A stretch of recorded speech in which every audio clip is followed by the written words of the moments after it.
So hello everyone and welcome back to our new video. A bad background can ruin it. A great selfie, maybe there is clutter in the room, an unwanted person photo bombing you, or just a boring wall. So what if you could transport yourself to a tropical beach, I would say futuristic city or fancy restaurant with just one tap? So FaceApp isn't just for touching our faces.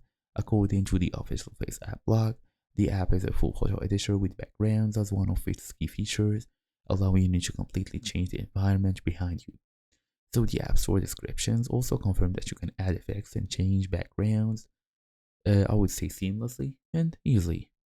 So in this guide, I will show you how to change your background and make the new environment look natural. So let's get straight into it. First and first, we want to access the background tool. Open your photo, then look at the bottom toolbar, this one I'm talking about. Swipe through the options until you find the background icon. So this is usually located near the filters and effects categories. Tap on it to access the background library. Then you can easily choose a new background. FaceApp offers a selection of preset background images. You will find natural scenes, beaches, forests, mountains, and all of this.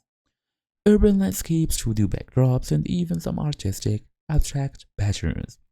Scroll through and tap on a background to see it instantly replace your original backdrop.